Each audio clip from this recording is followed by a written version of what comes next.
Hello friends, मैं हूँ advocate माया मतकोरिया। आज मैं बुज़ुर्गों के लिए बताऊंगी कि बुज़ुर्गों के लिए भी विशेष भरण पोषण के कानून बने हैं। भरण पोषण अधिनियम के तहत भी, और यदि कोई महिला है तो उन्हें भी भरण पोषण मिलेगा।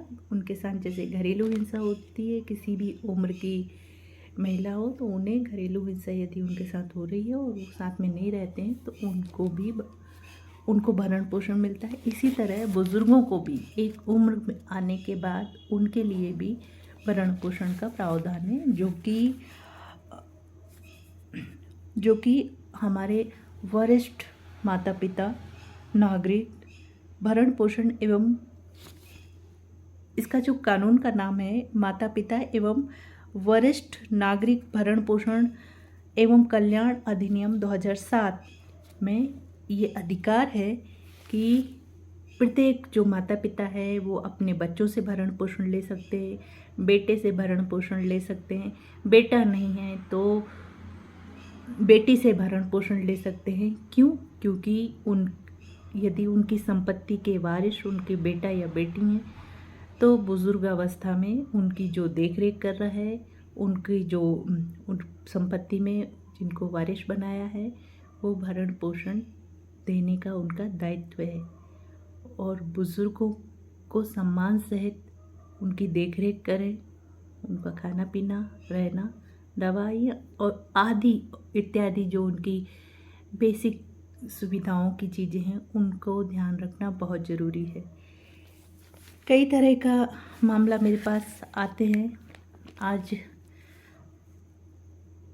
बहुत दिनों से मैं सोच रही थी बुज़ुर्गों के लिए कुछ स्पेशल बनाऊं, तो मैं बता रही हूँ कि जैसे संपत्ति को लेकर प्रॉब्लम होती है कि भाई संपत्ति बेटों में लगा दी, बेटियों में लगा दी, बंटवारा हो गया। अब पिता या माता हैं या दोनों हैं, कई बार माता पिता बच्चे क्या बोलते हैं कि माँ को हम रखेंगे, पिता को तुम रखो। बुजुर्ग अवस्था में आते आते बेचारे दो प्राणी जो मानसिक रूप से, शारीरिक रूप से और आर्थिक रूप से कमज़ोर हो रहे हैं, उनको आप सहारा देने के बजाय उनको तोड़ने की व्यवस्था कर रहे हैं। ये गलत है। देखिए, वो अपनी संपत्ति में क्या क्या कर सकते हैं। यदि आपने बेटा या बेटी रिश्तेदार के नाम संपत्ति इस उम्मीद से कर दी कि वे देखभाल करेंगे लेकिन नहीं कर रहे, तो ऐसी स्थिति में वरिष्ठ नागरिक भरण पोषण एवं कल्याण अधिनियम 2007 का है। इसमें संपत्ति हस्तांतरण रद्द कराने का अधिकार देता है। जैसे आपने अपने बच्चों के नाम कर दी है संपत्ति और वो आपको ठीक से केयर नहीं कर रहे हैं, तो आपको ये विशेष तौर पे आप लोगों के लिए, वरिष्ठ नागरिकों के लिए वरिष्ठ नागरिकों के भरण पोषण एवं कल्याण के लिए एक अधिनियम है, 2007 में बना है। उसके तहत आप जो संपत्ति आपने जो उनके नाम कर दी है वो रद्द करवा सकते हैं, वापस अपने नाम कर सकते हैं।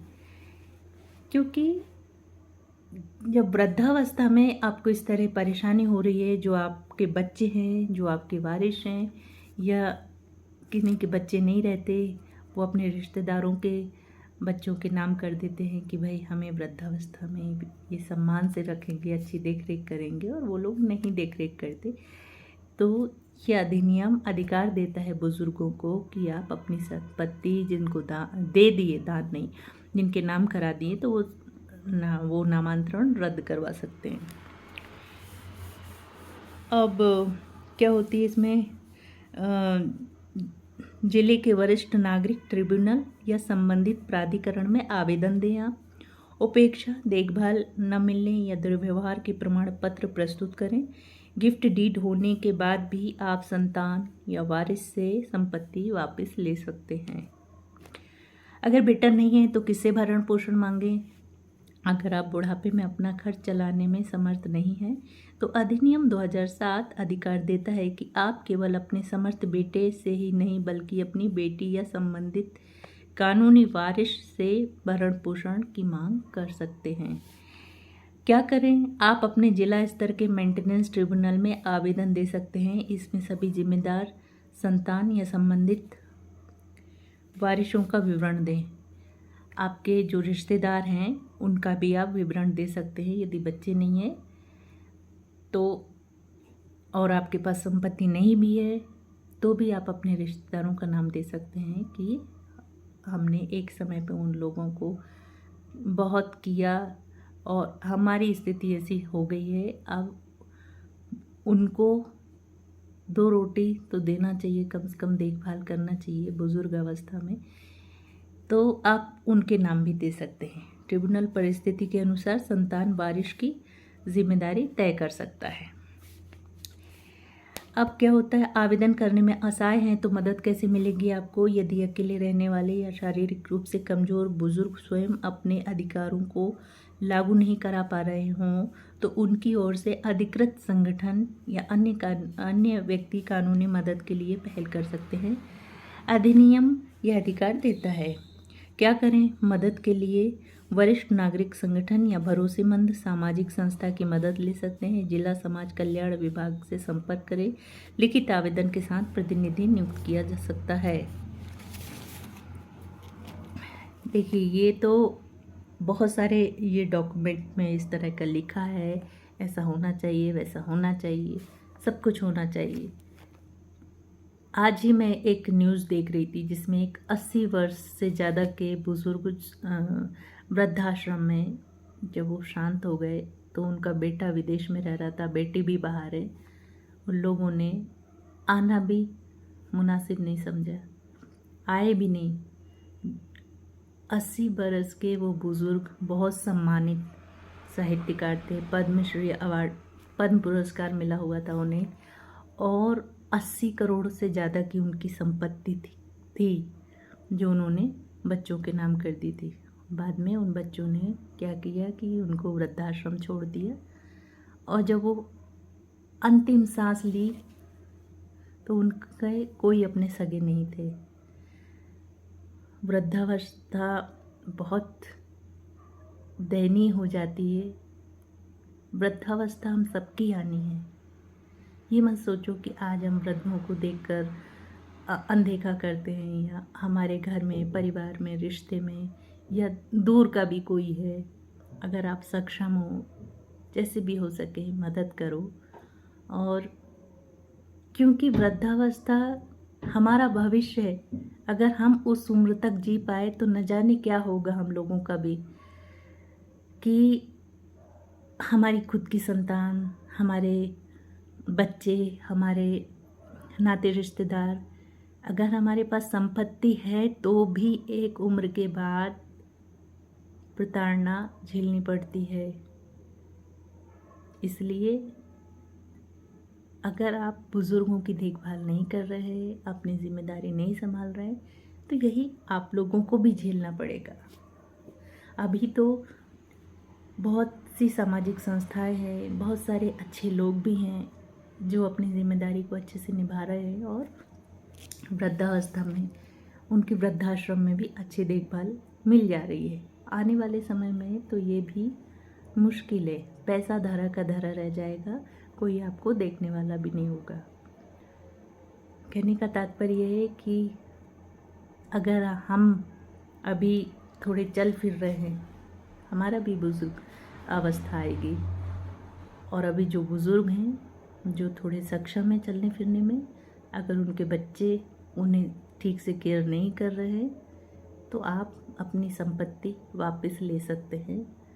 आप किसी को भी दान अगर कर दिए वो भी वापस ले सकते हैं, रद्द करा सकते हैं, ये आपको अधिकार है। ये मत सोचो कि दान दिया हुआ या आपने डीड बना दी तो वापस नहीं ले सकते, ले सकते हैं, रद्द करा सकते हैं उसे। क्यों? क्योंकि आपने इसलिए की थी कि भाई आपके जीते जी सामने वाला आपको सम्मानपूर्वक केयर करेगा, देखभाल करेगा। कुछ नहीं मिल रहा है तो आप अपनी संपत्ति वापस ले सकते हैं। और अगर आपको लिखते नहीं बन रहा है, बहुत ज़्यादा बुजुर्ग अवस्था है, तो आप किसी से बोलिए, जहाँ रह रहे हैं वहाँ लोग आपकी मदद करेंगे। अगर ये वीडियो आप तक पहुँच रहा है मेरा, तो आप मुझे फेसबुक के ज़रिए, मैसेज के ज़रिए आप मैसेज कर सकते हैं। मुझसे जो बनेगा मैं करूँगी। जो बहुत सारी मैं सामाजिक संस्थाओं से जुड़ी हूँ जो निःशुल्क सेवा देती हैं, देखभाल करती हैं हमारे बहुत सारे बुज़ुर्गों का आश्रम है, जिनके पास कुछ भी पैसा नहीं होता है, उनको भी अच्छे से देखभाल करते हैं, रखते हैं। मैं कई लोगों को वृद्धाश्रम में ऐसे पहुंचा चुकी हूँ कि भाई उनके कोई नहीं है, बच्चे नहीं हैं, पैसे नहीं हैं, बुज़ुर्ग अवस्था में हैं, बहुत दयनीय स्थिति में हमने निकाला है, वहाँ से उनको लाए हैं। ठीक है, शहरों में अपना कोई कहने वाला नहीं होता, लेकिन वृद्धाश्रमों में कम से कम उनके हम उम्र के लोग तो मिल जाते हैं, उन्हें जीने की एक आशा जाग जाती है। मेरा जो भी ये वीडियो देख रहे हैं, सुन रहे हैं, कोशिश करें कि अपने आसपास के बुज़ुर्गों की मदद करें, जो भी संभव हो उनकी सहायता करें, क्योंकि वो बुज़ुर्ग नहीं, वो हमारा भविष्य है। हम जैसा उनके साथ करेंगे, हमारी आने वाली पीढ़ी भी हमें वैसे ही हमारे साथ व्यवहार करेगी। हमारे माता पिता ने तो हमारे दादा दादी को कभी किसी वृद्धाश्रम नहीं भेजा। वो तो अभावों में ज़िंदगी जीते थे, गाँव में रहने वाले लोग थे, किसानी करते थे। कितनी कठिन जीवन जिया उन्होंने अपने बुज़ुर्गों की सुनी है, उनका आशीर्वाद लिया है, तो उन्होंने अपने जीवन में अच्छा सार्थक कार्य किया, अच्छा जीवन जिया। हम लोगों ने भी, हमारी जनरेशन ने भी वो चीज़ें देखी हैं, हम लोगों ने भी बुज़ुर्गों का सम्मान करना सीखा है। लेकिन कहीं कहीं अपवाद स्वरूप ये बातें सुनने और देखने मिल जाती हैं कि बड़े से बड़े करोड़पति लोग भी अपने बच्चों के नाम सब कुछ कर देते हैं और वृद्धावस्था में उन्हें वृद्धाश्रम में रहने पे मजबूर होना पड़ता है। ये गलत है। जिस भी उम्र के हैं आप लोग, अगर अपनी व्यस्त ज़िंदगी में से थोड़ा सा भी समय निकाल के किसी वृद्ध की मदद कर पाएंगे तो जीवन सार्थक हो जाएगा। मदद करके देखिए, बहुत अच्छा लगता है। आपको अपने जीवन का कुछ उद्देश्य समझ में आता है, आपके जीवन का सार समझ में आता है कि हम इस पृथ्वी पे क्यों हुए, क्यों आए हैं। हम किसी की भी, एक असहाय व्यक्ति की, असहाय बुज़ुर्ग व्यक्ति की, छोटे बच्चे की, किसी की भी मदद कर पाएँ तो ये बहुत बड़ी मानवता की बात है। अगर मेरा वीडियो अच्छा लगा हो तो फॉलो कीजिए, लाइक कीजिए, कमेंट कीजिए। यदि कोई प्रश्न पूछना हो, कोई सामाजिक संस्था से संबंधित, वृद्धाश्रम से संबंधित कोई जानकारी चाहिए या कोई हेल्प चाहिए तो आप वो भी लिखिए, मैं ज़रूर हेल्प करूँगी जो भी संभव होगा। आज के लिए इतना ही, धन्यवाद।